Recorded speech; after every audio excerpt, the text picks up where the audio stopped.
Ladies and gentlemen, thank you so much for coming. Big day for me. Richard Gage is here. He's well.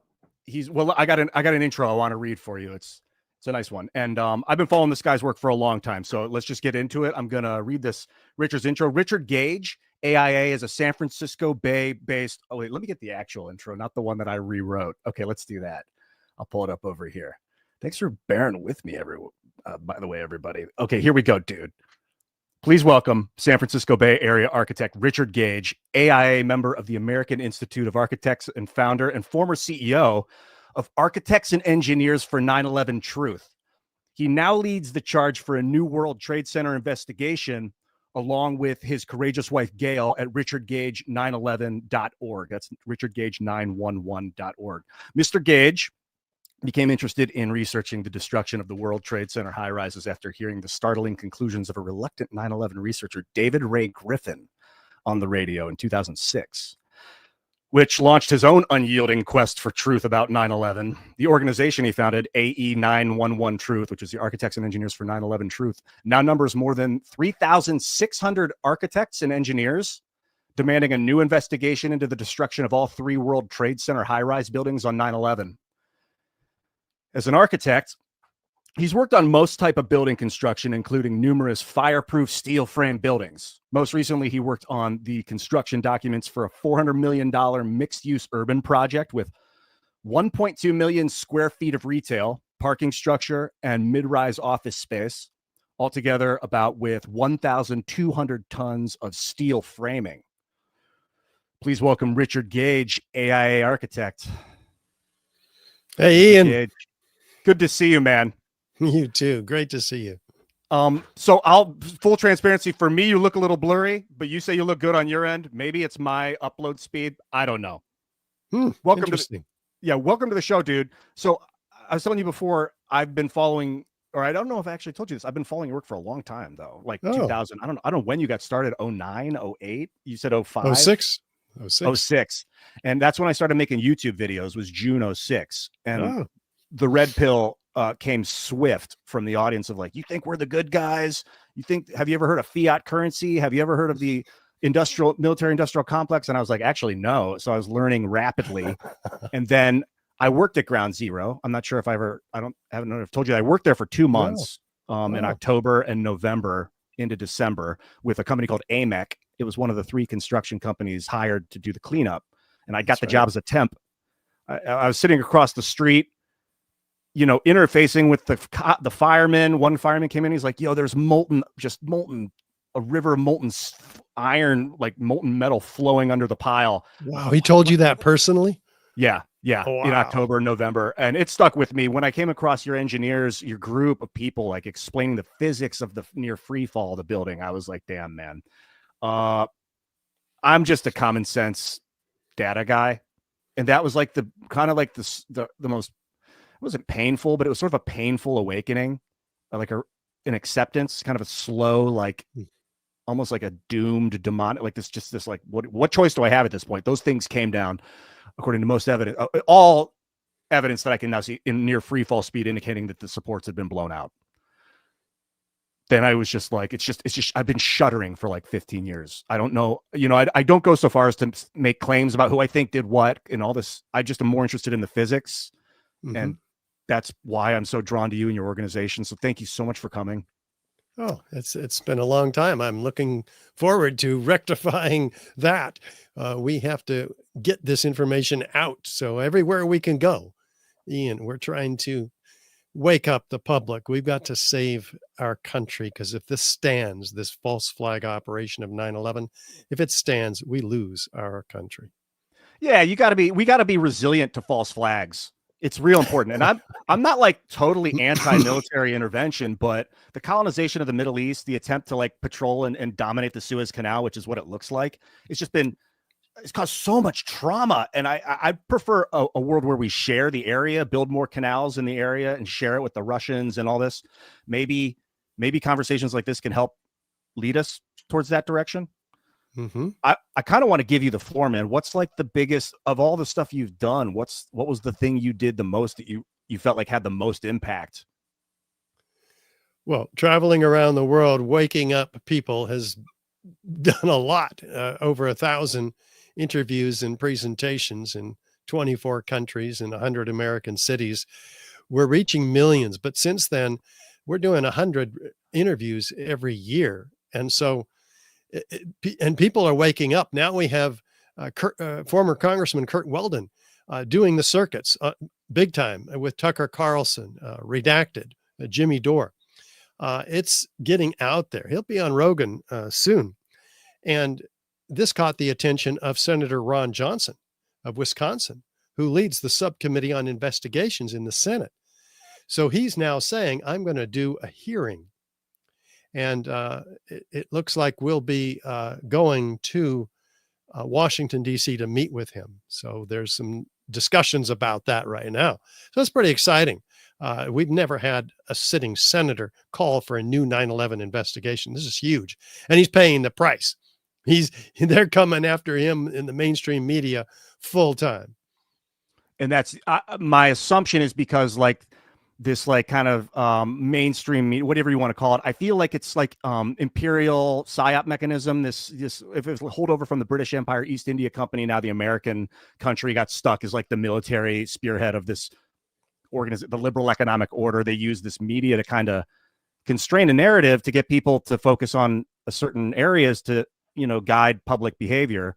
But is it that they're pushing, they're like, please don't uncover, don't do this to us. We just let it like, and also I don't want to assume, I don't know why there would be resistance. Who knows exactly, but you say you've noticed Ron Johnson is experiencing resistance is it in the media or is it in Congress itself?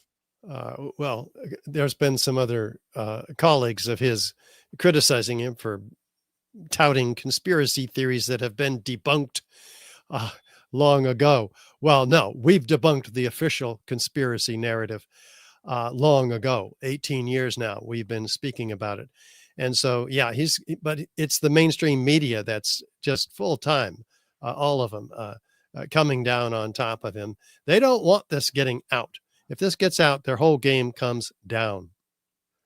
Yeah, it's definitely a shock to the system if people realize that there was nefarious purposes with pulling us into that whole Middle Eastern debacle through Osama into Iraq, into Libya and Syria, and I don't know where else. We've already got Saudi Arabia. The 7 countries that General Wesley Clark said would be taken out in 5 years. He was told this by his former employee in the Pentagon 2 weeks after we invaded Afghanistan. And all those countries except Iran have now fallen. You said like it's like breaking a psyop. And I felt like, because originally it was NIST. Well, no, originally it was FEMA that did some research on the buildings coming down, which I just learned watching you on Patrick Bet-David's PBD podcast, that this Appendix C. And I'm like, oh, damn, there's evidence that there was a chemical attack on the steel. They found steel with like these holes in it. It looks like Swiss cheese. And they're like, it indicates like a high, I'm not sure, high pressure, high temperature, but a chemical attack. And then they're like, then NIST comes in, this new organization. They're like, okay, FEMA, give us all the data. Let's just not talk about that. And they didn't include it in their reports. That's right. They threw it out. And I'm going to show that to you today. Okay. Speaking of, you've got slides. So I would love if you want to jump in and start reading through this. I'm going to pull them up on the stage. Maybe you can talk us through this presentation. We can always stop and talk about whatever, but like take it. Well, for those who have not become familiar with this evidence, it can come as a shock, not because what we're showing isn't scientific forensic evidence, but because of where it leads to, where what it implicates. It's obviously, if 9/11 was an inside operation, then it implicates almost all of Congress, the executive branch of our government, the entire media, and largely around the world. So this is what woke me up, Ian, talking about waking up. I'm going, this is such a vast conspiracy. How could this be true? Then COVID happens and I go, oh my God, that's even a vaster, if you will, conspiracy. So anyway, this gets us right to the core of our worldview. It can begin to turn, and it did for me, turn my worldview, my world upside down. I mean, I got really angry when I heard this on Bonnie Faulkner's KPFA Guns and Butter radio program in the San Francisco Bay Area. I was just shocked to hear the evidence that you're going to be hearing today. And most people are. So I'm just giving everybody a heads up about that, because we start with a building that most people don't even know anything about. It's the third worst structural failure in modern history.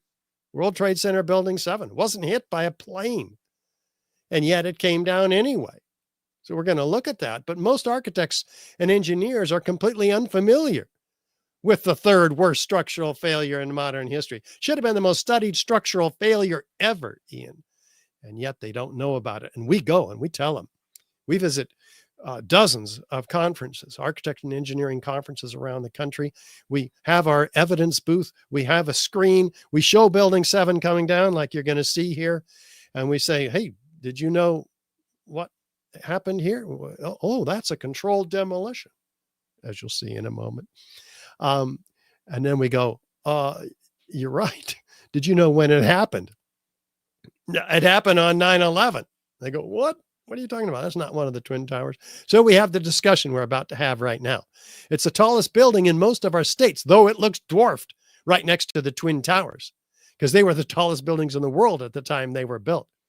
But it nevertheless towered along with the others in New York, built in 1986 or so. And it was about 100 yards north of the North Tower.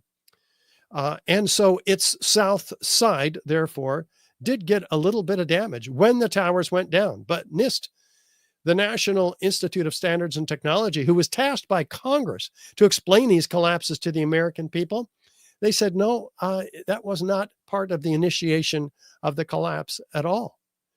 It happened on the other side, in the northeast corner. Well, let's look. Here's the collapse of this building. The east penthouse, the upper left, falls in an isolated event. And then 6 seconds later, the entire building does this. As you can see, straight down, uniformly, symmetrically into its own footprint, and as we'll show. So we're going to break this down. Don't worry. But what's the official narrative? Here's Shyam Sunder, the project leader at NIST. What we found was that uncontrolled building fires caused an extraordinary event. The collapse of World Trade Center 7 was primarily due to fire. Okay, so that happened due to fires. Well, let's look at those fires, shall we? These are the worst fires that we have photographic or video evidence of in the building. They're few, they're small, and they're scattered throughout the building. Well, there's also a problem here because they're burnt out on the floor in the northeast corner of the initiation of collapse theory that NIST had cobbled together. They say the fires on this floor were raging at this time, as you can see in their fire simulation. At 4 o'clock, they're showing fires raging, completely contradicted by the actual photographic and video evidence. The fires have moved well over to the west by this time. And that is a big problem for NIST. As you'll begin to see, it's not the only big problem for NIST. There's never been a collapse of a high-rise steel frame fire-protected structure ever in history. In much larger, longer, and hotter fires that we have, not one of these has come down. Not before, or in this case, after 9/11, where the buildings are fully engulfed in flames. Have any of these come down? No. So NIST has quite a challenge, an extraordinary claim to support. And especially since when you compare a known controlled demolition on the left to Building 7 on the right, is there any similarity? Yeah, 9.8 meters per second squared, almost. Yeah. That's the speed of gravity. Exactly.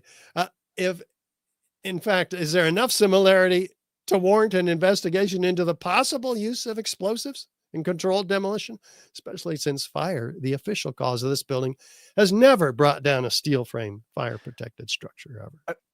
I want to interject here a little bit. So what's the difference? I looked at some pancaking. You ever watch a building pancake? Yeah.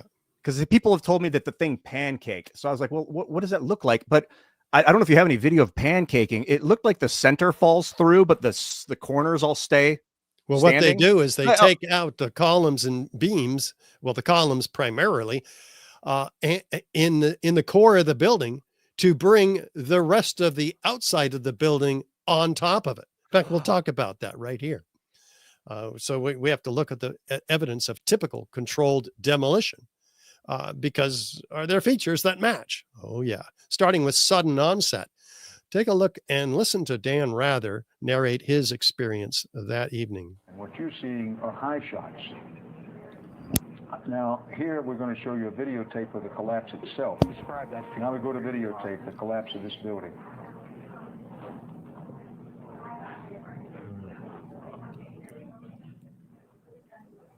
It's amazing. Amazing, incredible, pick your word.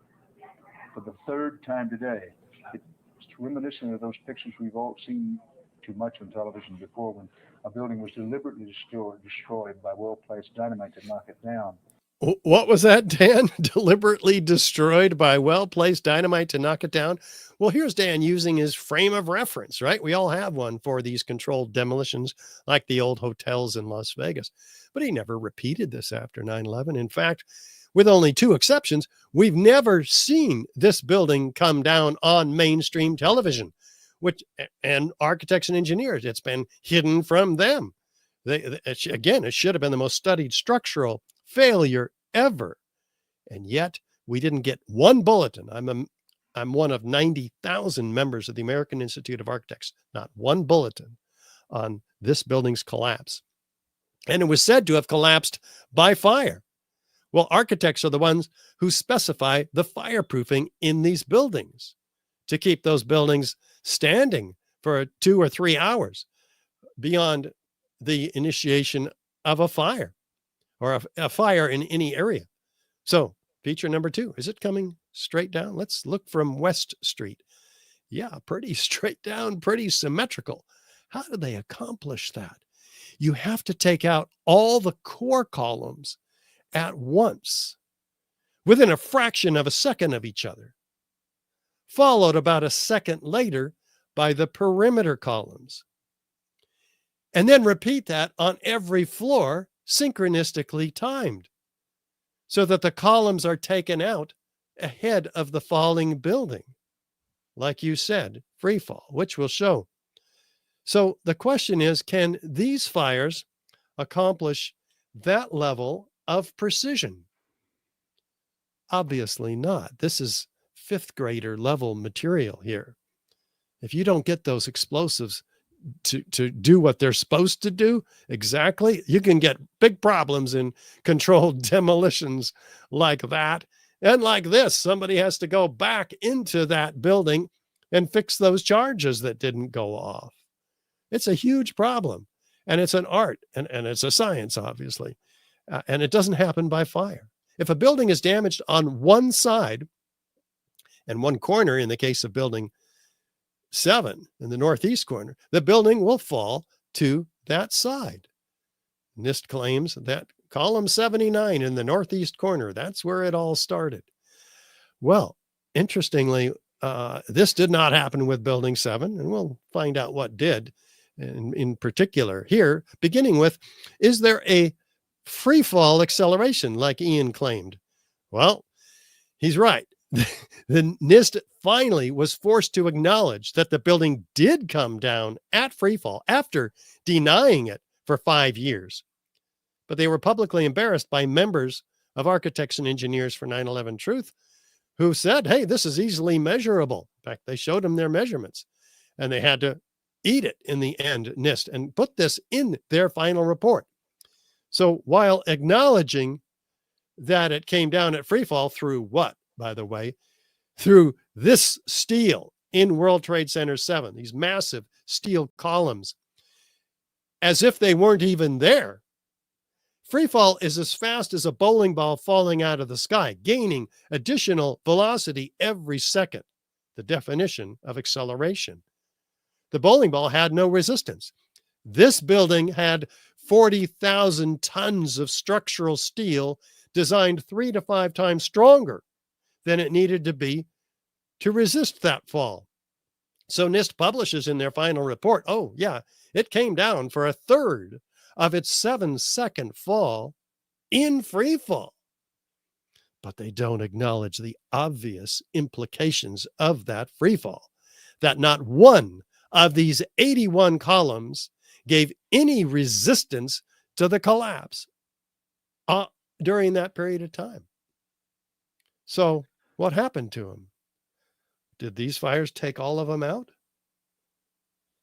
See what I mean? Okay, so NIST, that's like the gap right now in the explanation of the story of NIST, as they say, these little fires. Well, that's one of the dozens of But gaps. Yeah. Here's a near, so they do acknowledge it's, and they say near free fall. This is what I've heard. No, Sometimes well, they said near free fall in the beginning, but finally they acknowledge at free fall. Oh, free fall sounds so much better anyway. I'm glad. Okay, good. So they're falling at free fall, which indicates there were no supports. Otherwise, you would have had some sort of what would have happened? Resistance. They would resist, they would buckle, and then the building would slow down. It would decelerate, not accelerate. It would slow down. It wouldn't even have started, actually, because of this incredible, robust strength in this redundant system. Is there any way for this building to have fallen at free fall speed if the supports had not been blown out? No. No, if the supports are there, if they're doing any of their job, they will resist the collapse. It will slow down or stop, more likely. So what happened to them is the question. Well, they're totally dismembered. We had a 47-story moment-resisting steel frame skyscraper where the columns and beams are very rigidly welded one to another, and X-braced frame, as you saw earlier also. So it falls like a house of cards. So all of those columns had to have been cut so that this haystack pile with the core inside and pulling the exterior out around it, a classic controlled demolition strategy, so it doesn't tip over. So that's what happens here. And it can only happen in a controlled demolition. Here's a set of buildings that fall naturally, in this case, due to earthquakes. But the columns and beams are not severed one from another. We recognize the building, though mangled, certainly at the bottom in the aftermath. The concrete is not pulverized to a fine powder. So this is what you would have expected to see, something like this, if Building 7 really were to collapse, particularly given its asymmetry of its initiation in the northeast corner. But did these fires accomplish that? No, it can't happen. So what could have? Well, we look at witnesses of explosions for a clue. NIST says there's no witnesses of explosions. Well, here they are. This is Daryl, a medical student. We were watching the building actually because it was on fire. The bottom floors of the building were on fire, and we heard this sound that sounded like a clap of thunder. Turned around, we were shocked to see that the building was, it looked like there was a shock wave ripping through the building, and the windows all busted out, and it was horrifying. And then, about a second later, the bottom floor caves out, and the building followed after that, and we saw the building crash down all the way to the ground. We were in shock, and then the worst. Wow. A sound of a clap of thunder, a shockwave ripping through the building, the windows busting out, and then the building coming down. Not these sounds and experiences and observations happening as a result after the building begins to tip, but before. This happens again and again. Listen to Kevin McPadden, former Air Force medic, on hand doing triage at the building. You heard explosions, like boom. It's like a distinct sound. It's not like when in compression, like boom, boom, boom, boom, boom, like floors that were dropping and collapsing. This was boom, and like you felt a rumble in the ground, like almost like you wanted to grab onto something. That, to me, I knew that was an explosion. There was no doubt in my mind. He was actually about 6 blocks away from the building, and when this happened, and I'll come back to him in a moment for some startling testimony, But let's listen to Bill Rosati. I was standing like 2 blocks away, and all of a sudden I just seen a big flash, and then I seen the building coming down, and I just... A big flash and then the building coming down. That's rather fascinating. How about Richard Rotan's deputy director of the Emergency Management Center in Building 7? He's the one who evacuated the building after the planes hit the towers, but he had to go back in to inspect it. It's startling what he saw. Then he had to go into that building to assess it. You could hear the building creak above us. You could hear things fall. You could hear the fire burning. You could see columns just hanging from the upper floors, gaping holes in the floors up above us. There was an elevator car that was blown out of its shaft and it was down the hall. An elevator car blown out of its shaft down the hall. That doesn't happen very often. How in the world do you get an elevator cab blown out of the hoistway and be down the hall 30 to 40 feet, as he clarified later? This is not damage on the south side or due to damage on the south side due to the North Tower debris hitting it.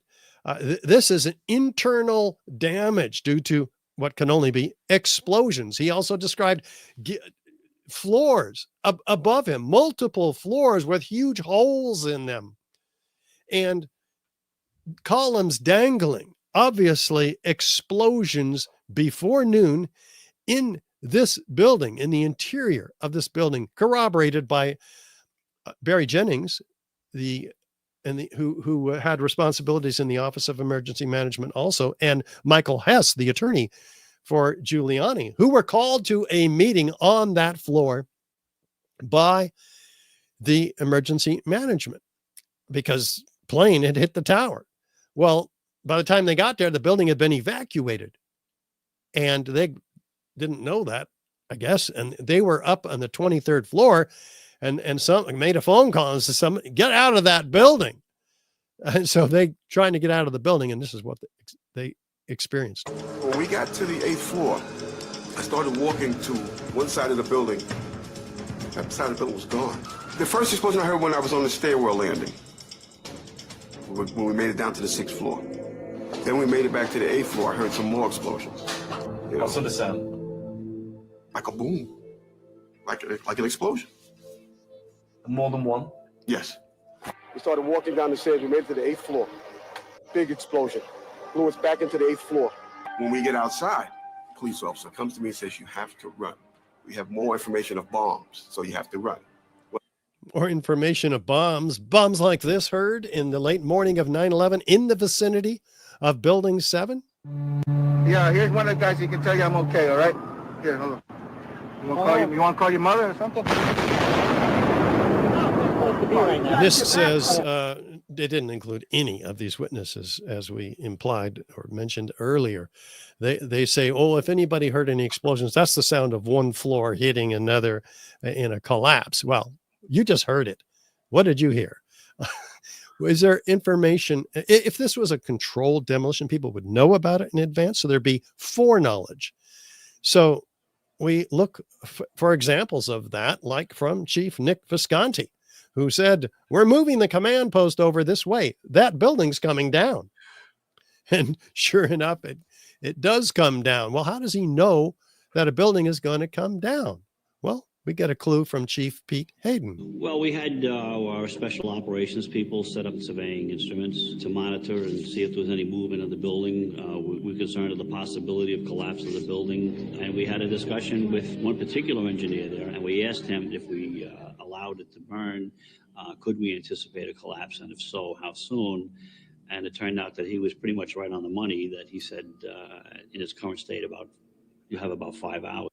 Wait a minute. In his current state, you have about 5 hours. So not only did this anonymous engineer, they won't tell us the name of who this is, predict a collapse, an unprecedented collapse by fire alone, but he said it's going to come down in about 5 hours. And sure enough, it does.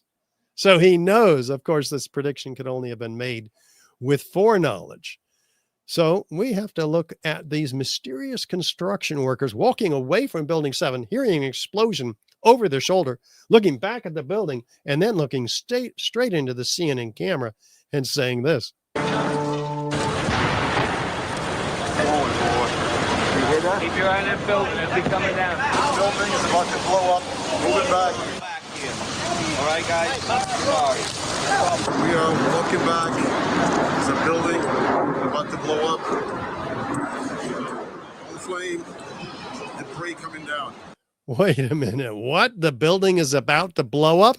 Not only is it going to come down, but now they're telling us here it's going to blow up. Well, how do they know that? Were they going back into that building to fix a dud that did not go off earlier? We have a clue that leads in that direction coming up. But first, let's listen to Kevin McPadden, who earlier told us what he experienced in terms of explosions. But having been held back about 6 blocks with others from this building because it was expected to come down, he is listening to a radio held in the hand of who he believed to be a Red Cross worker. Let's see what he heard. At the last few seconds, he took his hand off, and you heard 3, 2, 1. Wait a minute. Do fires bring buildings down to countdowns? What is really going on here? And how did the BBC announce the collapse of this building 20 minutes before it even collapsed? So, okay, it sounds like a bunch of bombs went off earlier in the day, but not enough of them to commit to the demolition. And so they had to go back in later. And that's why it came down in the middle of the day. And everyone's like, what the, like, okay, now I'm on conspiracy assumption territory, but like, was it supposed to happen closer to the other two coming down to make it all kind of seem like a big attack? And that is what we're going to look at right now. Hang on. Now, more on the latest building collapse in New York. You might have heard a few moments ago, I was talking about the Salomon Brothers building collapsing. And indeed it has. Apparently that's only a few hundred yards away from where the World Trade Center towers were. And it seems that this was not a result of a new attack. It was because the building had been weakened during this morning's attacks. We'll probably find out more now about that from our correspondent, Jane Stanley. Jane, what more can you tell us about the Salomon Brothers building and its collapse? Well, only really what you already know. Details are very, very sketchy. Sketchy indeed. Here's the building behind her, and it doesn't come down for another 20 minutes. They apologize for this grievous error, citing the confusing events of the day. What? How does that make them psychic? What's really going on? We get a clue here from CNN, who announced the collapse of this building at 11:07 that morning. In New York, Alan Dodd-Frank joins us on the phone in Lower Manhattan. Alan? Alan, just 2 or 3 minutes ago, there was yet another collapse or explosion. I'm now out of sight. A Good Samaritan has taken me in on Duane Street. But at 11:15, there was another collapse or explosion following the 10:30 collapse of the second tower. And a firefighter who rushed by us estimated that 50 stories went down. The street filled with smoke. It was like a forest fire roaring down a canyon. Wow.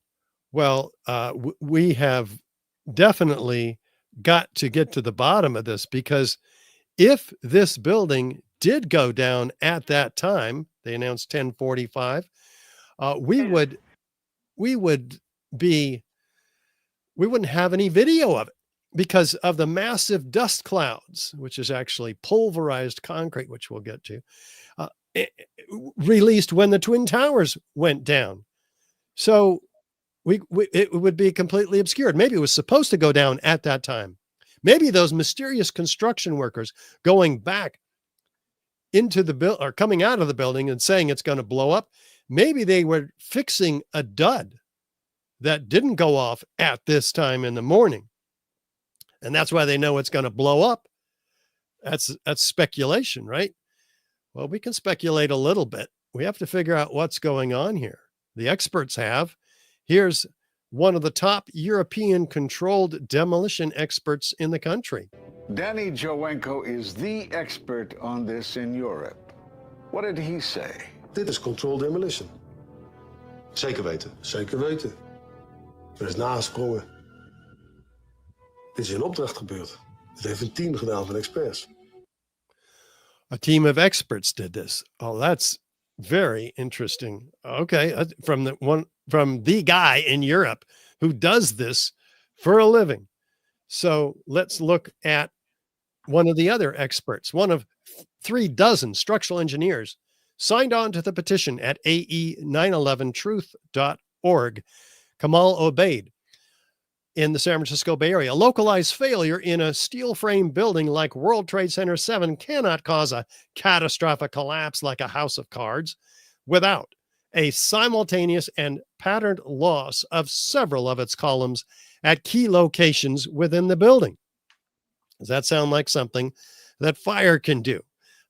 Not at all. And that's what caught the attention of one of the top forensic structural engineers in the country, Professor Leroy Hulsey from the University of Alaska, who said, gosh, there's hundreds of similarly designed high rises in the world.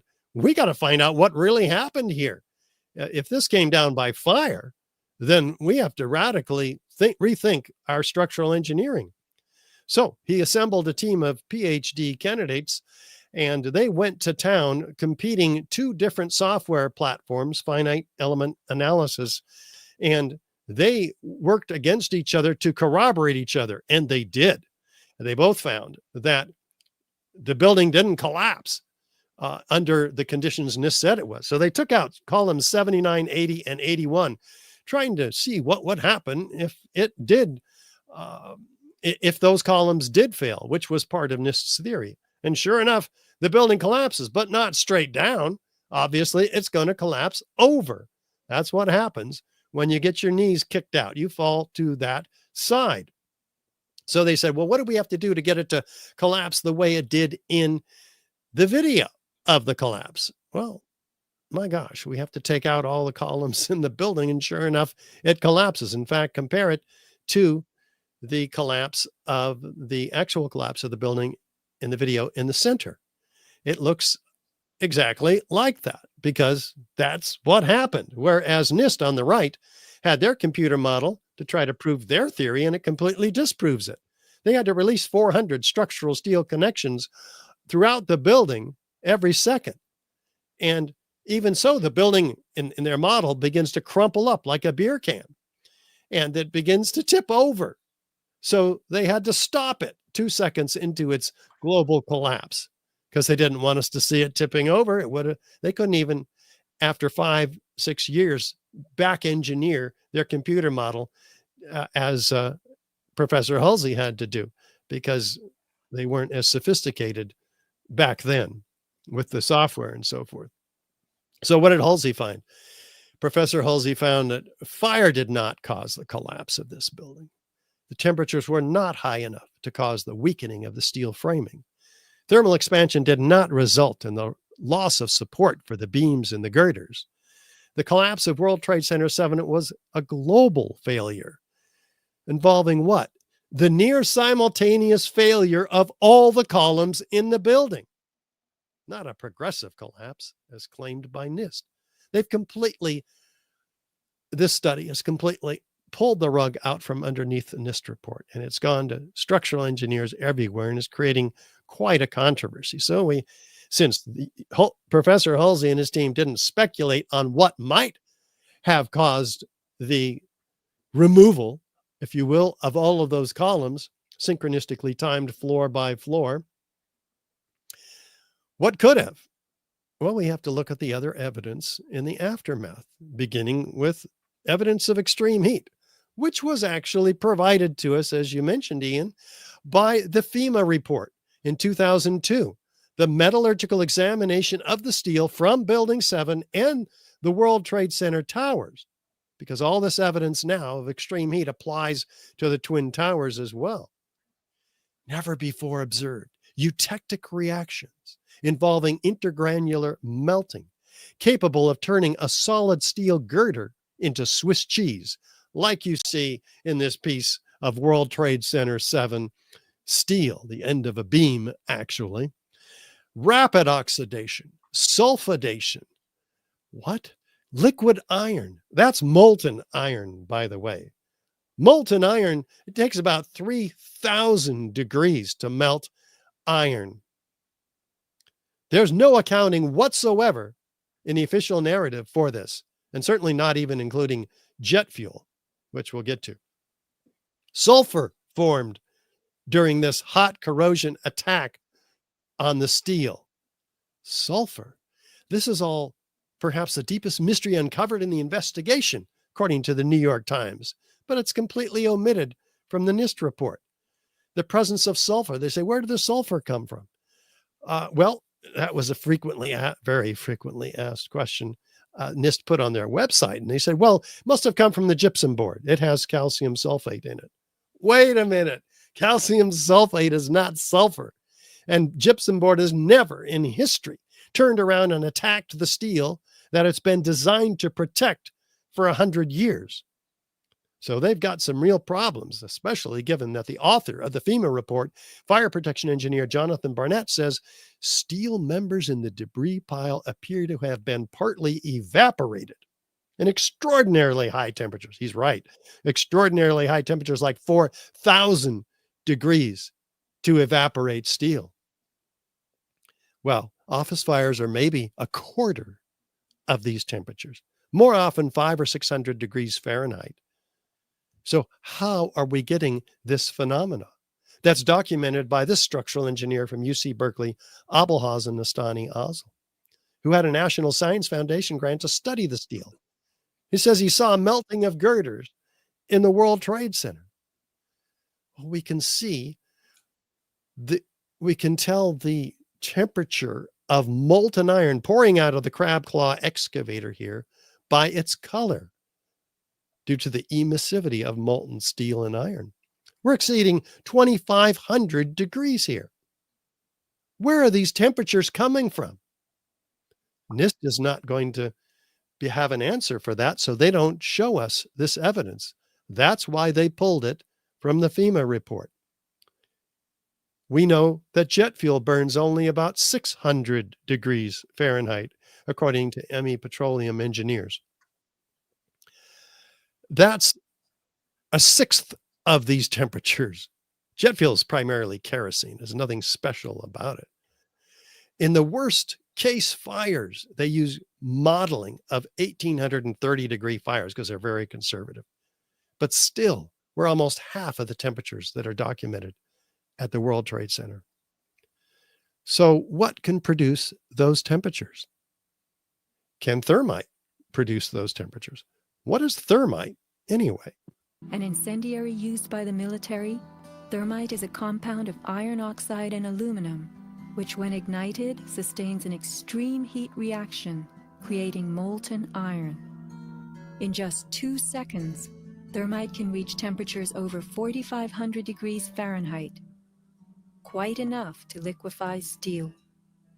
We know that open-air fires cannot burn hot enough to melt steel, but metal had melted at the base of the towers. Appendix C of the FEMA report describes sulfur residues on the World Trade Center steel. The New York Times called this the deepest mystery of all. Sulfur slightly lowers the melting point of iron, and iron oxide and iron sulfide had formed on the surface of the structural steel. Sulfur used with thermite is called thermate, producing even faster results. Well, interesting. Maybe we're getting somewhere here, because if thermite were used, it would explain the presence of these incredible temperatures, 4 and even 5,000 degrees Fahrenheit. Would also explain the presence of sulfur, which is added to thermite to become thermate, much more effective at cutting through steel.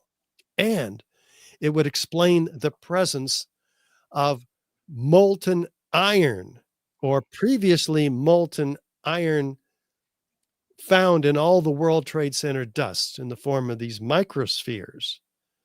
So we've been talking about, and are still talking about, evidence of ignited incendiaries documented by the U.S. Geological Survey in their 2005 particle atlas of the World Trade Center dust. are they conspiracy theorists? They can't explain where these billions of previously molten iron microspheres came from. The EPA can't explain it, but they say it's a signature component. In other words, it's not even World Trade Center dust unless it has all of these previously molten iron microspheres in it, which we don't even know where they came from. In fact, up to 6% of some of these samples are these previously molten iron microspheres, amounting to about 4 tons of this material, of ignited incendiaries, because that's all it can be. In fact, R.J. Lee Group confirms that, an environmental consulting firm, because they say these are formed during the event, not before, by the welders putting the building together, not afterward, by the iron workers taking the building apart, but during the event, because they're found in all the dust as far away as the river into which this dust fell, and the bridges around it. Well, where does it come from, these previously molten iron microspheres? Let's do an experiment. Experiment is the arbiter of competing hypotheses. It's easy to do one. Stephen Jones, physicist, did one. We light some thermite. It looks like sparks, thousands of them, and from this small sample. But they cool and they fall into the pan as previously molten iron microspheres. Why are they spherical? Well, that's just what aerosolized liquids do, like molten iron under pressure. They form themselves by surface tension into spheres, about the diameter of a human hair on average in the case of the stuff in the dust. So they asked themselves, wow, is there any evidence of unignited thermite? Well, yeah, this team of 8 international scientists led by Niels Harrit in Copenhagen document many samples, and they find in them, all of them, these curious red-gray chips, red on one side, gray on the other. They're dual layered. So they knew they were applied as a fluid, like paint. In fact, they thought they were paint. But unlike paint, these chips that are about a 1/16 of an inch long, the largest of them, are attracted by a magnet. So they have a high iron content. Well, this is interesting. Much higher iron content, by the way, than primer paint, which also has some iron in it, but it's not attracted to a magnet. So this stuff is, so they get real curious and they do X-ray energy dispersive spectroscopy on the red layer on top. And they determine what? High proof of aluminum and iron, Fe, the ingredients of thermite. So we have the signature of thermite in all the red-gray chips that they found in all of the samples that they collected independently, 7 of them all together. Well, they get real curious now. They zoom in 50,000 times with an electron microscope to find out what's really going on here. And they did. Iron oxide crystals and aluminum platelets at the nanometer scale, 1,000 times smaller than the diameter of a human hair. Wow, this is very high-tech stuff. Nanomaterials. It's set in a bed of oxygen, silica, carbon, organic material, which is used in high-energy explosives to expand rapidly into gases and knock things over. That's how explosives work. Whereas incendiaries work by means of massive heat, 4,000 degrees and more. So this is really interesting. They did some research and they found, oh my God, this stuff's developed by Lawrence Livermore Lab before 9/11. It's called super thermite, based on explosive composites with thermite reactions whose fuel and oxidizer constituents are intimately mixed on the nanometer size scale. They have engineered an incendiary to become more explosive, because when you get down to the nanometer scale, the surface volume increases exponentially. and the chemical reaction is instantaneous. So they're on to something here. In fact, the peer-reviewed literature from Lawrence Livermore Lab, it shows that when these chips are put into a differential scanning calorimeter, fancy name for a heater that measures the resultant energy from ignition, they find that it produces a lot of energy. That's proving that it's thermitic material. And that is exactly what the 4 samples that they collect here did at about 800 degrees Fahrenheit, same temperature, 420 Celsius. Produce a lot of energy. But more importantly, what do you imagine that they produced when these chips are put in the differential scanning calorimeter? Molten iron microspheres with the same chemical signature as the molten iron microspheres found and documented in all the World Trade Center dust samples by R.J. Lee and the USGS. So we know exactly where those molten iron microspheres came from, billions of them. They came from these red gray chips. As if we didn't know, they're found attached to partially ignited red gray chips, as you see here and here. So this is very sophisticated material, by the way. It's not made in a cave in Afghanistan. It's made only in the most advanced defense contracting laboratories. And we have a set of repeatable experimental data that self-corroborating could be used in a court of law to bring the real perpetrators of 9/11 to justice. And it's all documented in a peer-reviewed paper. Back in 2009, we've had this. Every member of Congress has been given this multiple times by us at ae911truth.org. And now Richard Gage, 911.org, where Gail and I are traveling around the country, continuing to bring this information, the scientific forensic evidence that we're looking at in this whole presentation today, to as many people, to wake them up. Because in this case, the team found that the red layer is active, unreacted thermitic material, incorporating nanotechnology. It's highly energetic pyrotechnic or explosive material because it crosses the boundaries between explosives and pyrotechnics or propellants. So, okay, I got some questions about this now real fast. Maybe. I'll bet you do. Homie, so go ahead, Ian. If it was thermite that they used to cut the beams, if that was the explosive incendiary. And I didn't say it was used to cut the beams, but that's an excellent question. You go ahead. Okay. If it were, would that cause an explosions with that nanothermitic material activating? Would that be have enough explosive force to knock the windows out of these buildings, as purported by people that were there on the scene? Or excellent question. Let's one at a time. Take me there. Yeah, let's rock. Most of us in the 9/11 Truth Movement believe that the thermite, as you will see in my coming up speculation, was used on the underside of the decking to decompose the concrete. Cutting the beams is a big question. I don't have the answer for that, but something, probably high energy explosives, were also used to create the incredible explosive event at the Twin Towers, which we'll cover in detail.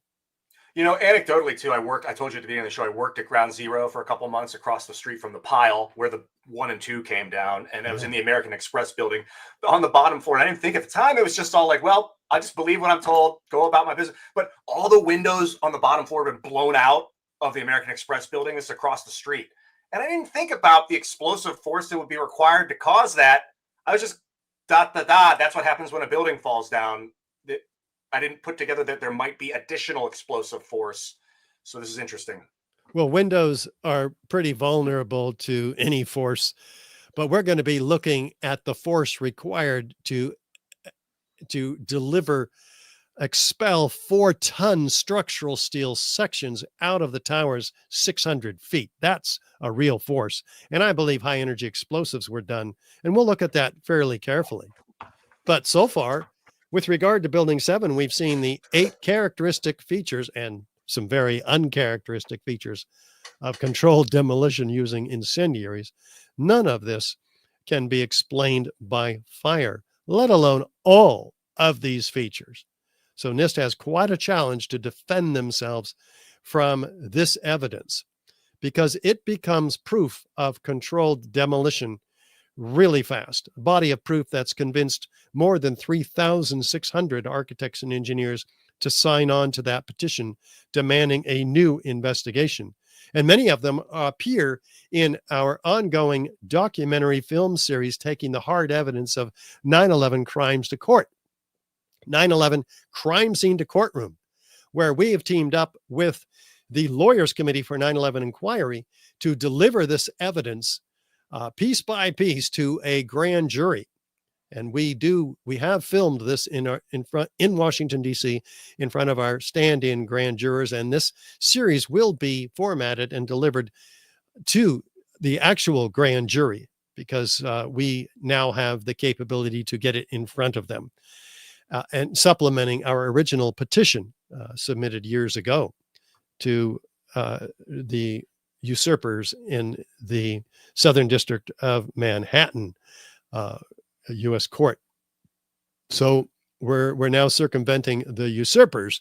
We'll get to that. But the actual, here's just a taste of the documentary film series, which you guys can have a hand in producing now that we're in post edit. I'll show you. No matter how improbable the conclusion may appear, when you've eliminated the impossible, whatever remains, however improbable, must be the truth. We're bringing alive in the film the 60 exhibits of the 9/11 WTC evidence contained in the Lawyers Committee grand jury petition that have already been submitted to the U.S. Attorney in Manhattan to present to a special criminal jury. This historic investigation is ongoing, and there's a role for you in it. Yes, you can help us bring the real perpetrators to justice. Through this film series, we're bringing together 24 experts in their fields. They ignored any scenario involving incendiaries. Demolition work, you're going to set charges on each floor. The building could not have been brought down by office fires. In other words, all of the interior columns over 8 stories came down, were basically lost at once. I could make out what looked like from a science fiction movie, molten lava, okay? And he paused and said, that'll be coming down around 5 o'clock. We'll be filming these evidence presentations not only for our filings with the grand jury, also as presentations to each of you. We're inviting you to serve as virtual grand jury during each episode.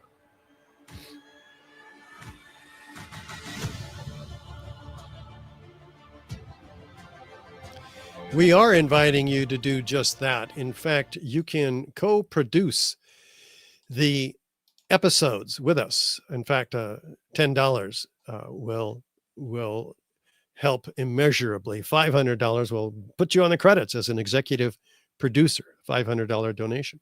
So, and we're encouraging you to help us. We've done all the filming, but now we have to ask ourselves a particular question. If Building 7 was a controlled demolition, and I believe that we have just proven that it is and can only be that, is it possible that the Twin Towers also were explosively demolished? And it turns out that, yes. I mean, first of all, just look at them. Simultaneously, the North and South Tower here shown coming down, though they were in reality 15 minutes apart. But we show this because show the identicality of the destruction here, with upward, outward, arching streamers, a geometry of fireworks, freely flying structural steel sections weighing 4 and 8 tons ejected laterally out of the towers at 80 miles an hour, clocked by physicists, landing up to 600 feet in every direction, trailed by thick white smoke clouds. Think about it. Steel is not flammable in office fire conditions. So what is causing the thick white smoke clouds trailing every single one of these steel pieces? Well, there's another byproduct of the thermite reaction in addition to molten iron. Take a look. Thick white smoke clouds of aluminum oxide ash. That's what it is, and that's what's clinging to the ends of these structural members. That's all it can be. So we have to ask ourselves, okay, I'm willing to look at this now. You got me on building 7. Let's take a look at the Twin Towers. Do they have any of the features of controlled demolition? Well, let's begin with the first one. Is there a sudden onset? The building is at rest, and all of a sudden, it is in uniform downward smooth motion. There's no jolt, no hesitation upon impact with the cold, hard steel below the point of plane impacts. It just glides down. Same in the South Tower. It's at rest, and all of a sudden, it is gliding down straight smoothly through the cold, hard, intact steel below. The official story tells us that this upper part above the point of plane impacts drives the rest of the building down to the ground and then destroys itself. This is called the crush down, crush up theory. And this was given to us by Zdeněk Bazant from Northwestern University in Chicago, who produced this piece of mathematical wizardry in just 2 days. He submitted a peer-reviewed paper in 2 days following 9/11 to the Journal of Engineering Mechanics sponsored by the American Society of Civil Engineers. It took engineers 10 years to decode this, and I'll show you what happened when they did. But the first thing they found was that it suffers from Newton's third law of motion. After all, there's an equal and opposite destructive effect when two bodies collide. Take a Mack truck and a Volkswagen. There's going to be some destruction, most of it on the Volkswagen. Does it matter if we drop the Volkswagen onto the Mack truck? No. The lightest part of a structure, the weakest, cannot possibly destroy the cold, hard, heavier, intact steel below. Not going to happen. In fact, look at what happens to these columns. They get larger and thicker and larger and thicker as you go down until about halfway they're 52 inches by 22 inches. And then they start to infill until they get almost solid steel at the bottom. The Volkswagen is not going to be destroying that. In fact, let's just look at the Volkswagen on top. Is it driving the rest of the building down to the ground? Let me make it easier for you. Watch the lower red line at the point of plane impacts. Is the Volkswagen driving anything down? Or is it telescoping in on itself? Is it being destroyed in the first 3 seconds? It is. What's destroying it? Well, we've been looking at that, and we will look more at that. But if it were there, we would see it. But none of the photos, none of the videos show an intact or even visible, even partially visible section of building driving anything down. It was gone after 3 seconds. If it were there, it would have driven down these few remaining core columns standing 800 feet in the air for about 6 seconds. But no, something else happens to those, and they fall through the concrete powder that has been shaken off of them. So, what are we really looking at here? Let's compare it to a volcanic eruption. In fact, which one's which? With upward, outward, arching streamers, a geometry of fireworks, freely flying, solid, molten objects, trailed by thick white smoke clouds. This looks more like a volcanic eruption, which, yes, is on the right. So let's dive deeper into this, because the theory tells us, and now that it was a crush down, crush up theory. Now we know that's a lie. Here's what's really going on. The building is exploding out and away from the core structure, probably intending to take that core structure with it, but failing to do so. So it's out and down, not down and then out. We have this is given to us by civil engineer John Cole, who really focused on this problem of NIST. And they have not answered it, or any of the other pieces of this evidence we're looking at today, including the witnesses of explosions, because they claim to have interviewed 116 first responders. But they missed these 156 witnesses of explosions from among the first responders, who were recorded orally within a month after 9/11. But we didn't know about this until August of 2005, when the New York Court State of Appeals forced the city to release this to the New York Times.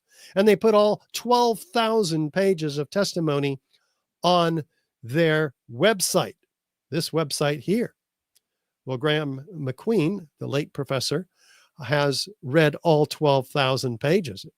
And he came up with 156 witnesses like this. We felt the ground shake. You could see the tower sway, and then it just came down. You're going to hear this specific order of events again and again. The ground is shaking. They're seeing something. They're feeling something. They're hearing something. Before the tower collapses, all of a sudden, the ground just started shaking. Felt like a train running under my feet. The next thing we know, we look up and the tower is collapsing. It actually shook my bones. Shortly before the first tower came down, I remember feeling the ground shaking, heard a terrible noise, and then debris just started flying everywhere. I saw flash, flash, flash at the lower level of the building. You know, like when they demolish a building, with each popping sound initially an orange, and then a red flash came out of the building, and then it would just go all around the building on both sides. Can I read this one? Yeah. He was standing there. I'm going to read the whole thing. The popping sound, and with each popping sound, it was initially an orange, and then a red flash came out of the building, and then it would just go all around the building on both sides as far as I could see. Geez, I want to keep reading. These popping sounds and the explosions were getting bigger, going both up and down, and then all around the building. Yeah. That's fun. Oh, it gets more fun. Saw a number of brief light sources being emitted from inside the building between floors 10 and 15. Now, that's low down in the building. The collapse is supposed to be going way up above. He saw about 6 of these brief flashes accompanied by a crackling sound before the tower collapsed. I saw low-level flashes. I saw flash, flash, flash, and then it looked like the building came down. An explosion appeared at the very top simultaneously from all 4 sides. Materials shot out horizontally, and then there seemed to be a momentary delay before you could see the beginning of the collapse. How specific does this fire chief need to be, this expert witness? There was an explosion in the South Tower, one floor under another. When it hit about the 5th floor, I figured it was a bomb because it looked like a synchronized, deliberate kind of thing. It seemed like on television when they blow up these buildings, seemed like I was going all the way around like a belt. All these explosions. The building was blowing out on all 4 sides. We actually heard the pops, you heard the pops of the building. I thought the terrorists planted explosives somewhere in the building. That's how loud it was, a crackling explosive. Another loud boom at the upper floors, then a series of smaller explosions, which appeared to go completely around the building at the upper floors. And another loud earth-shattering blast with a large fireball that blew out more debris. The lower level of the building, like when they demolish a building, that's what I thought I saw. You see any flashes? I said, yes. Thought it was just me. He said, no, I saw them too. Everybody, I think, at this point still thought these things were blown up. So I was fully expecting anything else to blow up. You were there when the planes hit? No, I was there when the building exploded. You mean when it fell down? No, when it exploded. Very clear what he saw. Wow. Okay. Witnesses of explosions. How symmetrical is the collapse of this building? Well, it actually begins to fall over. The South Tower leans at 22 degrees. So we have asymmetrical damage from this part that's falling off the building. We have asymmetrical damage from the fires. We have asymmetrical damage from the plane impact damage. How in the world do we then get complete symmetrical damage or destruction all the way around, each face like a belt, just like these first responders showed us? It makes no sense. It doesn't follow one from the other. We might have expected that upper part to fall off the building, but not destroying the building below. Let's look at the leading corner of this building, its explosions. In this looped video. That's Is it clear? Okay. Yeah. Look at this. What are you seeing? A bunch of explosions, man, shooting stuff out of the building over and over again, floor by floor. Yep. And this guy turned and ran, or we'd have more. But this is not, by the way, a nuclear weapon going off. These are individual explosions, like you said, floor by floor, easily seen here. Nor is it directed energy weapons softening steel.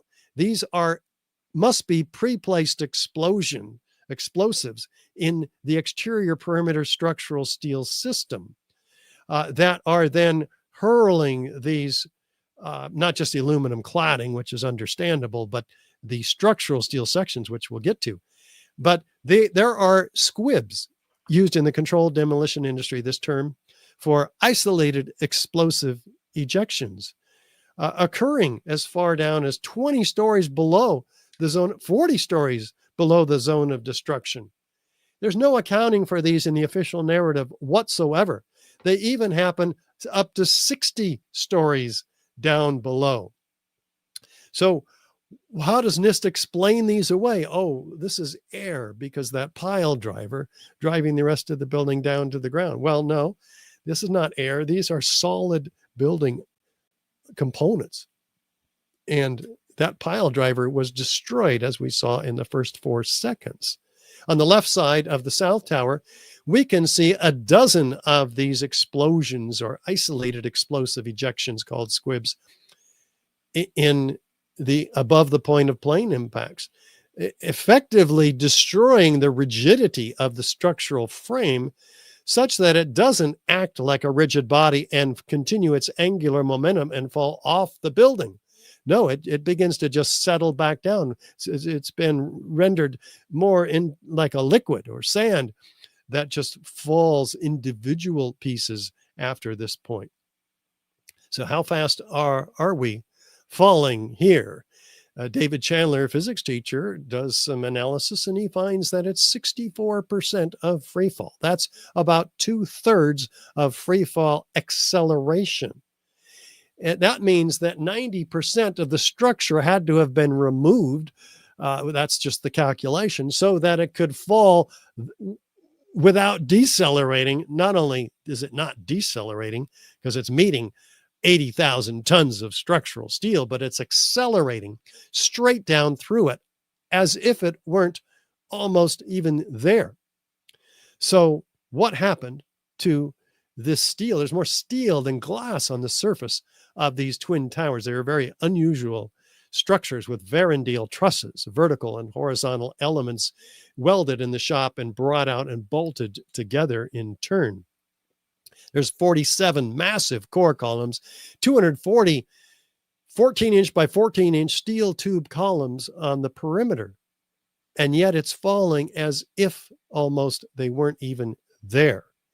Well, that's damning evidence against the official narrative that calls this a gravitational collapse. But look at the steel perimeter section's disposition. They have been expelled laterally, impaling themselves into skyscrapers all around the towers and destroying the winter gardens of the World Financial Center 600 feet away, destroying the Deutsche Bank building, which had to be disassembled piece by piece. These sections are mammoth, and they are up to 2 inches thick at mid-height in the building. and they are ejected laterally, as you can see in this stop-start video, ejected laterally. Oh, look at this one. Back to, forward to. How does gravity work? Down. What's going on here? Out. What is the explosive force necessary to hurl this piece past World Trade Center Building 7?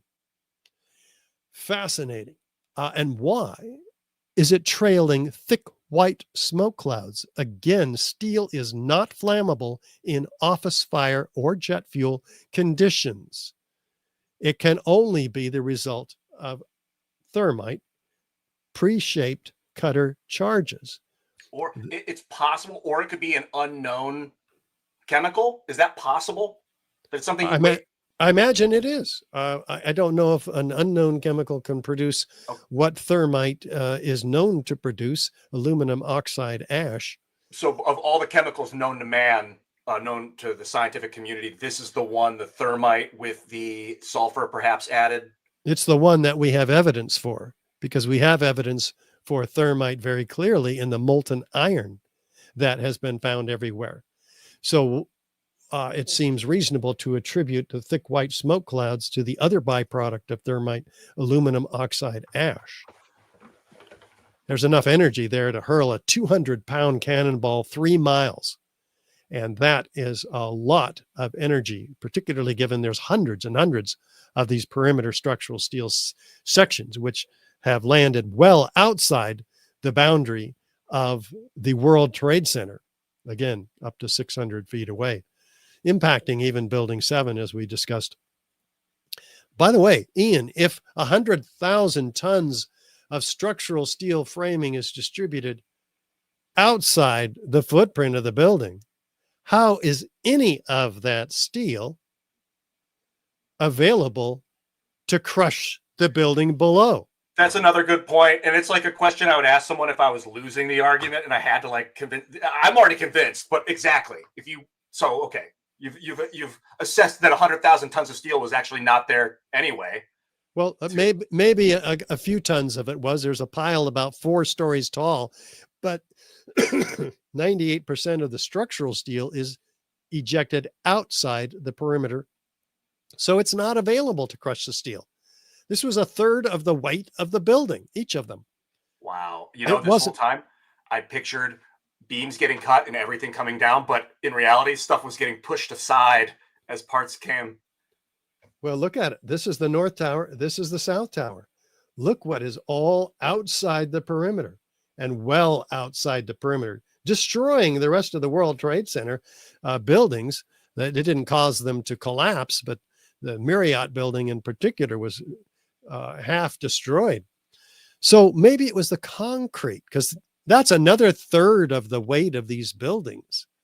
And the concrete, we're looking for it, but we're missing it. There's 110 floors, each an acre in size in both of these buildings. A 4-inch and 8-inch thick concrete slabs. 4-inch thick is lightweight concrete on metal decking supported by lightweight steel trusses, open web steel trusses. So we're looking for 110 of these pancakes assemblies, we can call them pancakes, stacked up at the bottom, but we don't find 50 of them.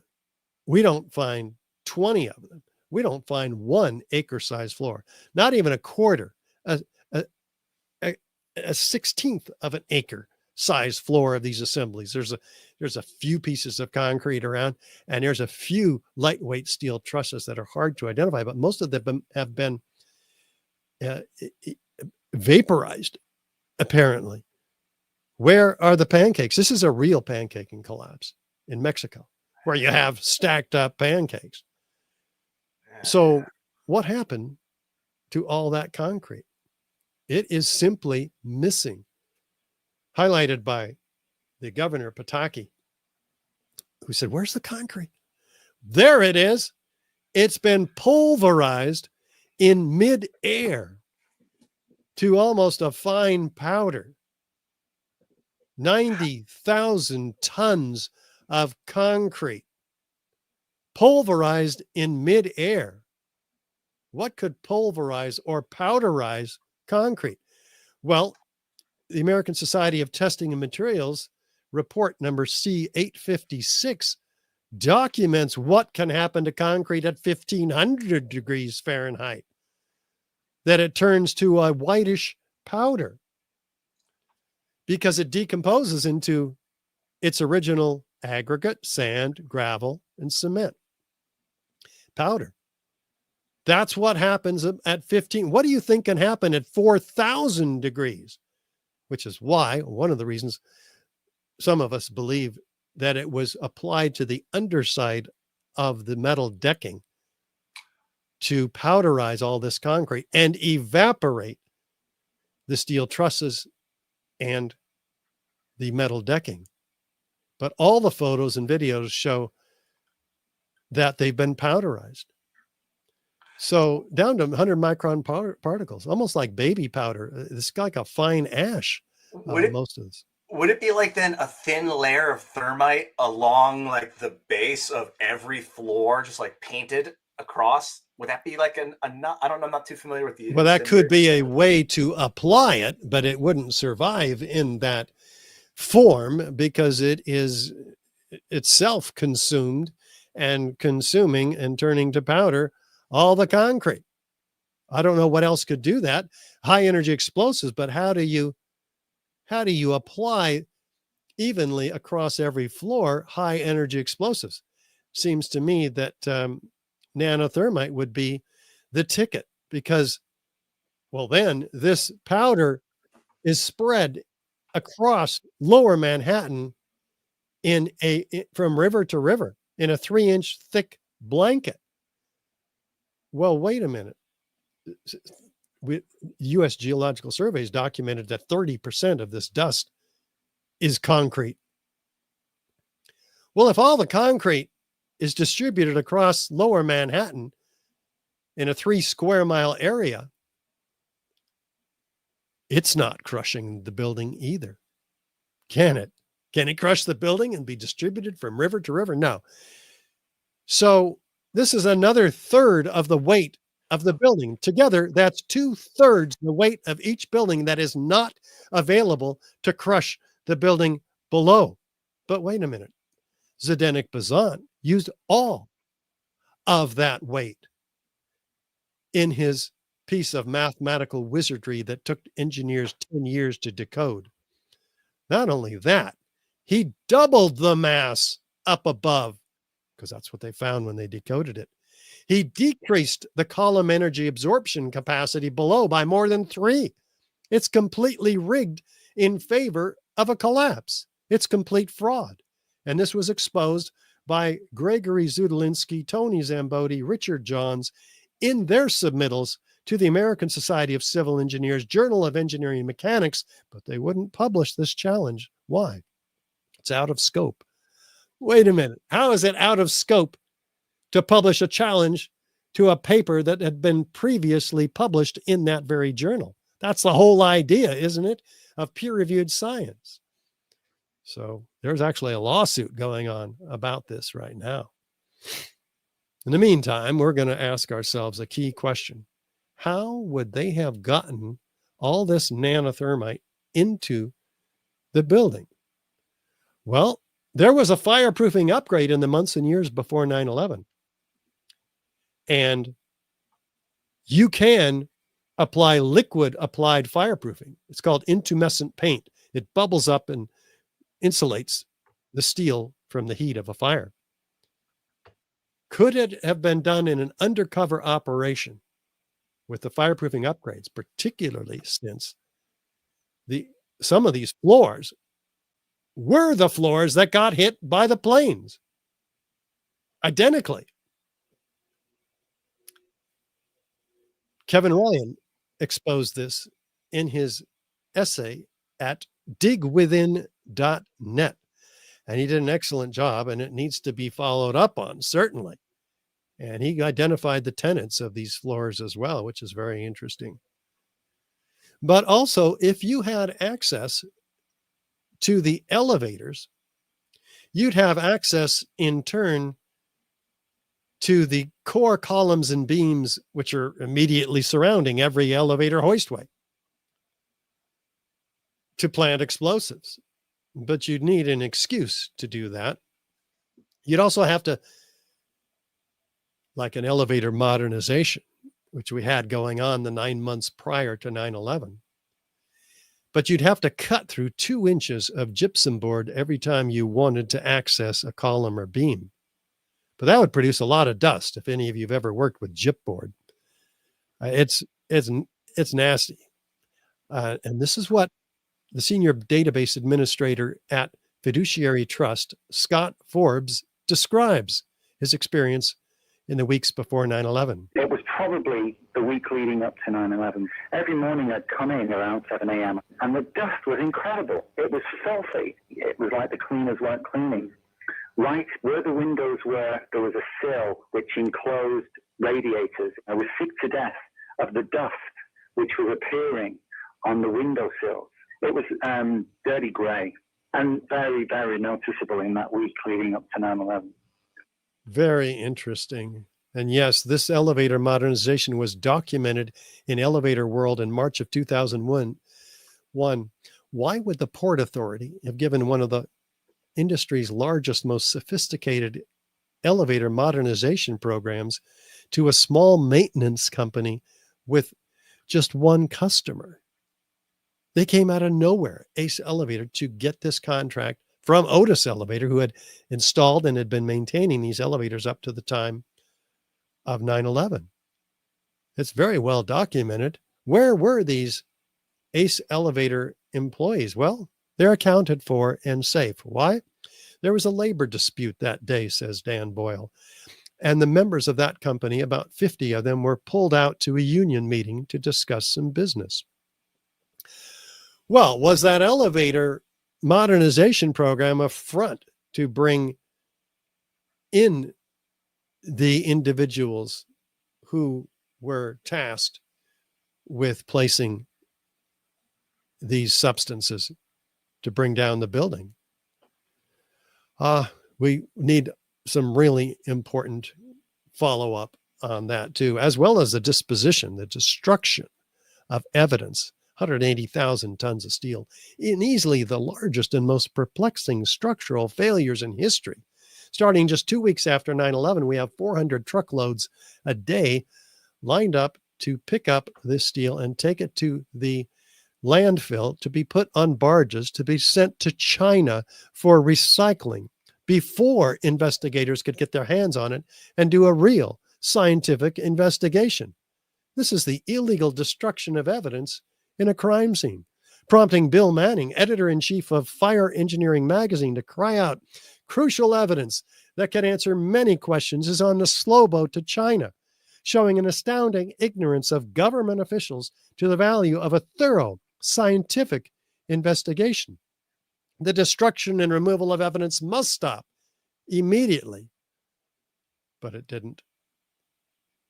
And we've now found the 8 key characteristic features, in addition to some very uncharacteristic features in WTC 7. In fact, all of these features, uncharacteristic in terms of the extreme explosiveness, all of these features are destruction, evidence of destruction with explosives and incendiaries. None of them can be accounted for by fire, let alone all of them, all of which have to be accounted for in any serious attempt to debunk this evidence.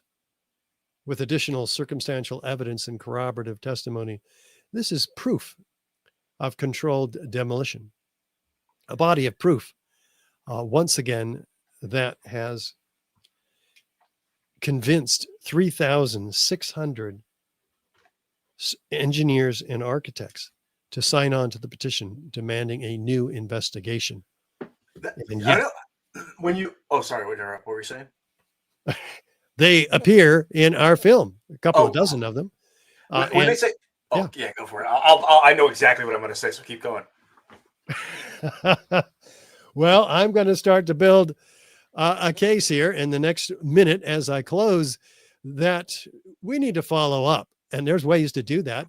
Our landmark documentary, 9/11 Explosive Evidence, Experts Speak Out, with 40 high-rise architects, structural engineers, metallurgists, chemists, physicists, controlled demolition experts, all laying out the evidence. So they go into even more depth than we've been able to go into today. But there's also a very professionally produced 15-minute documentary just on Building 7, narrated by actor Ed Asner.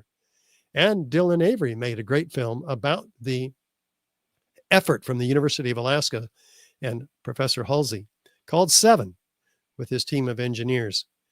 But all of this evidence we've been looking at today is documented in one page. You can download it from our store and for free and print it and give it to every architect and engineer you can find, everybody else that you know.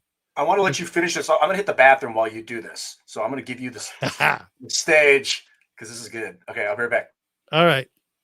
So we have got to get to the real truth of 9/11, and we have got a great start with the forensic evidence available from the destruction of the 3 World Trade Center skyscrapers. It is a dark truth.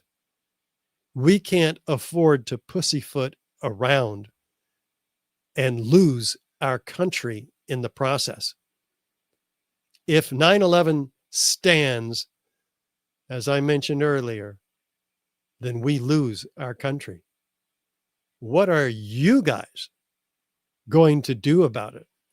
Are you going to draw your line in the sand like Ian has, like I did in 2006, and say, thus far and no farther? We have to stand up and grow a spine and say no to evil, because that's what we're looking at right here. Anybody who's murdered 3,000 people and 1 million more in Iraq and Afghanistan is evil. Don't wait for the next 9/11, because I have news for you. It's already happened. The last 4 years, if you didn't have your eyes open, was the largest false flag operation in human history. And that dis-ease is far more harmful.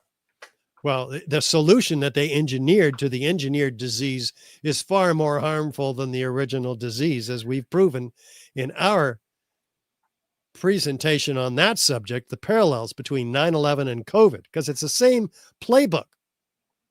Yeah. Go ahead. Oh, here, I'll pull this up now. So let me know if you have more slides too you want to pull up. It's the way that society reacted to COVID and 9/11, the centralization of authority or attempted. That's so freaking dangerous, in my opinion. Through the Patriot Act, the Military Commissions Act, the National Defense Authorization Act of 2012, where any of us, Ian, can be arrested without a right to a trial, a lawyer, a jury. We could be tortured and even assassinated. And it's been done by Obama, U.S. citizens without any due process. So that's what the Patriot Act gave us. And we're still living with that under an emergency, which they declare this as, and thus renew the Patriot Act periodically, ongoing to today. And now even we have a surveillance system where every one of our phone calls, our texts, our emails are systematically swept up, stored in the largest building in Utah for use against us at any time. Completely unconstitutional. I was thinking about life before 9/11. I'm fortunate to have been born 79. So I was 18. I had moved to New York September 5th or September 6th before the building. I was like, well, I guess it's just what happens in New York City. Buildings get hit by planes and fall down. Life before 9/11, it was very programmed. It was they told us what was happening. There was no internet video investigation, thinking, questioning CBS News. It just didn't really happen. And then the world fucking changed, man. And then it was like about fear. It became about be afraid of these people that want to take your freedom, and the acquiescence of like, we have to go get them. We can't let those people do this to us and not exact justice, or they'll do it again. And then it was like 4 or 5 years later, 2005 and 6, when like Loose Change documentaries started coming out, Zeitgeist, about like, have you heard of the military industrial complex? Are you familiar with the liberal economic order? Do you know what fiat currency is? Have you ever thought maybe you're not always the good guy, and that your government isn't always the good guy?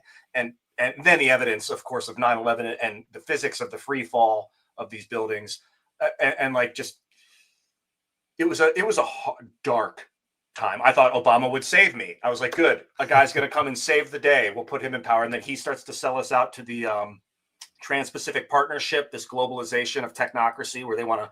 There's this thing in the Trans-Pacific Partnership that they were trying to pass in 2012 called the Investor State Dispute Settlement Clause, where Obama was going to give over the power to foreign corporations to sue the American government for if they were discriminating. They didn't want to buy Malaysian oil, and then as the taxpayers, we'd have to pay these foreign corporations. Like those events kind of snapped me out from becoming a toxic corporate drone.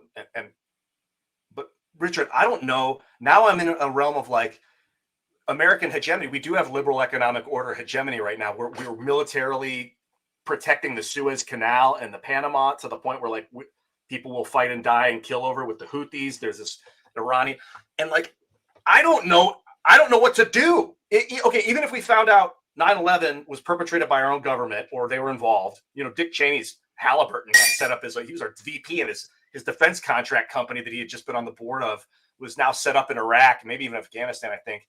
Like, okay, there's some collusion maybe going on there, but even if it was them, what do we?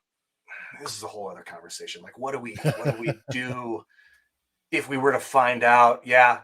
It was what we just did find out, by the way. The implications of the evidence we just saw implicates the Bush administration all across the top, which is the top being Cheney, Rumsfeld. So they are implicated. They are going to be tried, judged, and dealt with by justice.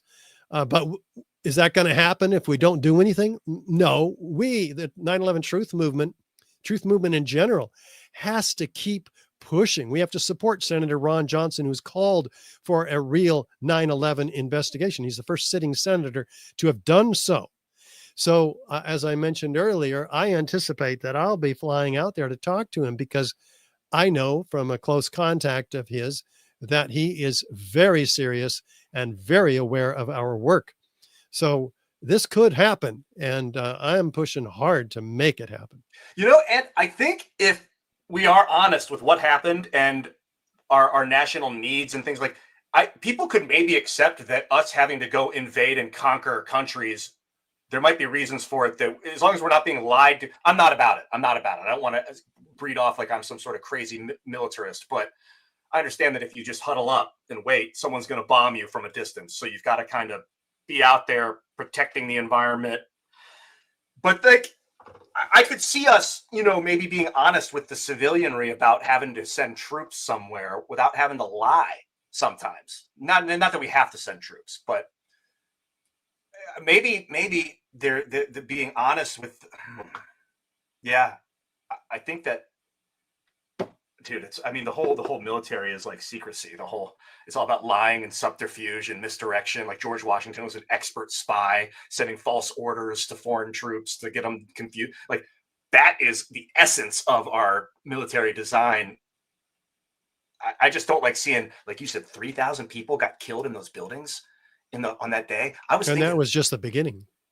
And then the amount of people that got fucking their legs blown off over in the Middle East, and the death of the civilianry perpetrated to try and do what exactly? I don't know, fortify our military bases, surround Iran, muscle like we can somehow defeat Russia, China, India, Iran. Like, what the fuck? It's a scary, this is scary. I think I intentionally stayed quiet while you were talking, because it was just terrifying, dude. Like when I watching Building 7 come down, and it's like, I don't know, man. I just think about those people that died that day. And I was really feeling those people that died. And I get, that was just the beginning of it. It was that they would just I don't want to make assumptions. I don't even know who they are, but the willingness to like just indiscriminately slaughter civilians to get your peace. Well, to change and reform and reshape the Middle East, particularly in alignment with the Greater Israel Project. It's the kind of the tail wagging the dog with all of these dual citizens that have been brought in from the Project for a New American Century, these neocons in with Cheney and Rumsfeld, Wolfowitz, who are carrying out a policy which is not benefiting Americans whatsoever, but is in alignment with the Oded-Yinon plan of 1982, which it calls for the balkanization of surrounding Arab states and the takedown of, as Wesley Clark gave us, the 7 countries within 5 years, the last of which is Iran, which they're pushing hard for as we speak. Yeah, it's super disturbing. I'd love to share the Suez Canal with the Iranians, this Iranian revolution in 79, where I don't know that the CIA was involved in overthrowing the Shah to install the Ayatollah. I don't know that they were involved. I think there is evidence that they were involved. I've been told that we would create a boogeyman over there just so now we have someone to fight. Like we would get rid of their democratically elected president or the the Shah of Iran, and then install some religious dictator, and then be like, see, now we got to go get the bad guy because there's a bad guy there. Yeah. And this manipulation happens everywhere. It's happening in Ukraine. That coup, of course, started in 2014. And we've installed that administration, and we're propping them up in this proxy war. So Bush Sr. talked about the New World Order in like the 90s, I think is when he first, there's a video of him on the New World Order. There's going to be we're forming a new world order right now. There is an order in the world, and whatever shape it is what it is. And we're crafting it minute by minute as we speak. It doesn't have to be the same order that they had planned in 1997 to conquer the Middle East. That doesn't have to be that. It can be a new world order that's like decentralized unity. Maybe transparency. They talk about the apocalypse. They say we're coming into the apocalypse. That's Greek for apocalypse, is to take away the veil, like the revealment. We're in that era right now with this internet, and I don't know if it's going to be to the point where we all have fucking brain chips in and we're reading each other's minds. I don't want it to get to that point of the Borg, but. Well, those of us who've been vaccinated are inside of the control grid of theirs, because what we show in the parallels between 9/11 and COVID is that these vaccines include very dark structures, nanobots, and this technology, the self-forming nano circuitry, is operational and has all kinds of precedents in the peer-reviewed literature. And now it's shown in dark field microscopy that these do form, especially under the influence of electromagnetic frequencies. It is a scary, scary situation. Yeah, there's a friend of mine, Ben Stewart, who's an interesting, very interesting guy. Works with Gaia TV, is a filmmaker. Talks about the Internet of Bodies. We have the Internet of Things, where like your refrigerator can talk to you, but the idea that the Internet is within you. The idea that it would have been foisted upon people without their knowing is terrifying. And what's the name of that documentary that you just mentioned that you did about it? 9/11, the amazing parallels between 9/11 and COVID. Where do people get it? It's on our website, richardgage911.org. It is a series of interviews that I have done, which are there, and you can find them on the slides at the top, but via the slides at the top of the website. We were invited by Dr. Batar and to present at the Advanced Medical Conference, the Conference of Advanced Medicine.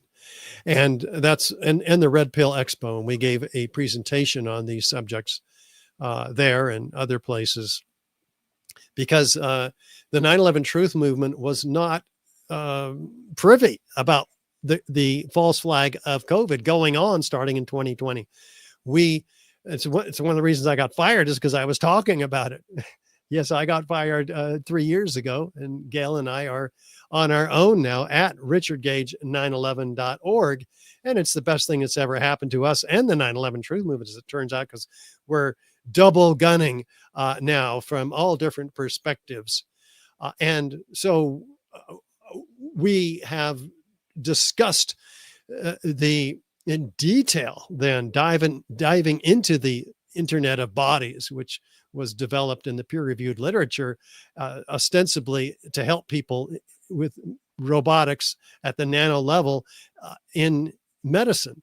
But it has found its way into the vaccines, which were patented even before the virus came out, by the way, as well as the virus being patented by Fauci and Gates and the WHO and Moderna. The whole thing is an incredible scam. This virus was engineered, and the vaccine is absolute evil.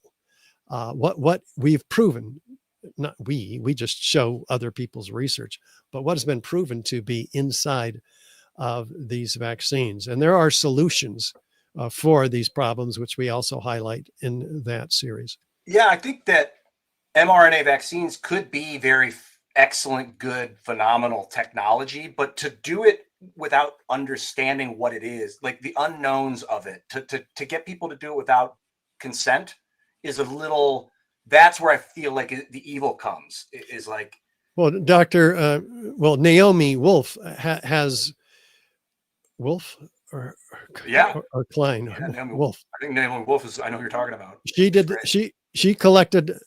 consolidated the documentary on the Pfizer papers release, and has found, among many other horrors, that a third of the women are losing their pregnancies. What I mean by that actually is that pregnancy is down by a third only in those women who have been vaccinated. So that's one of the things they're targeting, is the population of not just Americans, but people around the world. And that could indicate that it could be actually doing some physical damage to the reproductive systems. It could also be causing lack of sex drive.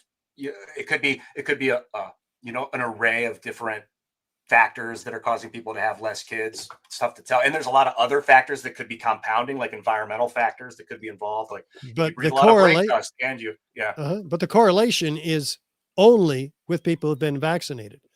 The pregnancy rates, or birth rates is what we're talking about here, have stayed the same in unvaccinated people, and they've gone down 66% to 66% in vaccinated people. So women. So and death rates. There's over 1 million people who've died, which has been covered up from the vaccinations. Even VAERS, vaccine adverse reaction system, which was put into effect by the CDC, shows that 38,000 people have died as a result of the vaccine. Well, guess what? They also did another study to find out how effective VAERS was, the system. They found out that it's only 1% effective, meaning that 99% of doctors and patients don't even report on VAERS. Well, why would you? If you're a doctor and you just gave a vaccine that caused a problem, and we're talking COVID vaccines here, why would you report it? Because you're going to be even more liable, putting all those facts out there. So what does that mean? That means 38,000 is only 1%. That's 3.8 million people likely who have died as a result of the vaccines. Potentially, that it would assume that if 1%, that means that that would assume that the 99 of unreports would also have the same as the 1%, but they might not. There could be some magic reason that none of them did, and only that 1% was the only people that ever got possible. So it's important to keep that open. But even if it's 1%, which was what they publish, that's 38,000 people. If you knew that 38,000 people died as a result of taking the vaccine, would you take it? I think that personally, I'm pretty skeptical. I usually like to do lots and lots of research unless there's a severe emergency, and I don't like being forced into that state of mind where it's like, it's an emergency. I feel like we could go on and on about this, but I want to point people again to your website, richardgage911.org, because you said they can get your documentaries. And what are the names of the documentaries? Yeah, there it is. Tell me again the names of the documentaries. The interview series is 9/11, the amazing parallels of 9/11 and COVID. Dude, thank you for coming. Firstly, the global psyop, dude. It's been going on for millennia. For how many thousands of years do people in charge keep the plebes? The Romans even called them the plebs, like the common man.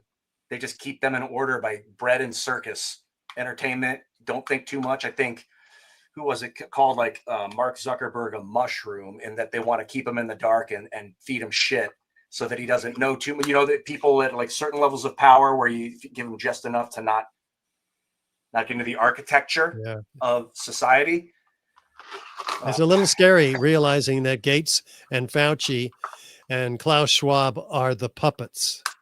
Who are the real puppet masters? Yeah, or what is the real puppet master? Like yeah, that's another. I don't actually think it's an artificial intelligence yet. Okay, Richard, this has been really fun. I feel like we should do another show maybe someday and talk. Maybe we could talk more about the COVID stuff. And yeah, we have a whole presentation we can do just on the COVID. It's just frightening, but important. Yeah, it is amazing, man. Thanks for coming, dude. And like I told you at the top, 9/11 for architects and engineers for 9/11 truth is like fucking stellar. It's not just like something that happened. It's a big deal. It's the only, I don't want to say it's the only organization like this but it's like, is it like the one? It's the nexus of global, decentralized, objective pattern recognition for these architects. Like, are there other? Is this the big one where this is like the light to which the moths fly? Are you referring to 9/11 truth? Yeah, for the movement of trying to figure out what happened with the towers. Yeah, it is the 2x4 that hit me over the head in 2006 that woke me up completely. And I'm just a normal architect, you know. In fact, I was a Reagan Republican. I wanted to go into Afghanistan and Iraq and get those bastards who did this to us. That's how asleep and programmed I was. I had a big awakening, and it wasn't easy. It was very difficult. And I can imagine that many of your viewers are experiencing this. Most of them are already awake, but they're going to share it with people who are not, right? That's the whole purpose here. We're asking every one of you to take Ian's podcast here and send it to every architect and engineer you know, everybody else that you can find, and cross-pollinate the 9/11 truth movement with the COVID health freedom movement. And other freedom movements. Gaza, for instance, another false flag operation, which we prove in our documentaries on that subject. While we're at it, let me add freedom of software code, because I feel like proprietary software code is a dead end. It's going to lead us to the Decepticons, the robots that don't know why they're doing what they're doing. The artificial intelligence is going insane. It's so dangerous to leave the power of our social media networks in the hands of a corporation that can be sold to a new person. That data needs to be witnessed. You need to know what the algorithms are doing to you, how you're being led around. You need to have, and not just open source software. It's not good enough. You need to guarantee its freedom, calling it AGPL3, where if someone takes that code and wants to change it, those changes also have to remain free. Good. It instantiates a source of freedom digitally. We're going to need that too. So Richard, thanks for, yeah, you're welcome. Ian knows what he's talking about. He's the creator of the Minds platform. One of them. I was definitely one of the creators. Bill Ottman pioneered that, but I did design. I helped design minds.com, and it's a huge into the free software movement. That's a whole other realm we could go. But bro, awesome. Thanks for coming, man. You're welcome. Any other things anything you can think of before we wrap? Because I think this is, I had a couple of super chats I wanted to read. So people got in early with a couple. I just one here for Matthew Larkin. Let's see what Matt said.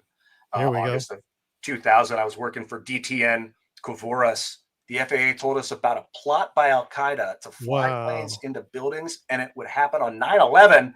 The FAA told us this a year before it happened. That's incredible. Could we have a verbal statement with your name? I mean, that would be incredible, Matthew. Thank you. How would he contact you for something like that if he were to get in touch with you? Right here, online, richardgage911.org. Click contact. Thanks for the super chat, Matthew, and Richard again. Thanks for coming, man. Thank you, brother. Take care. Talk again. Let me end this stream before I do anything crazy.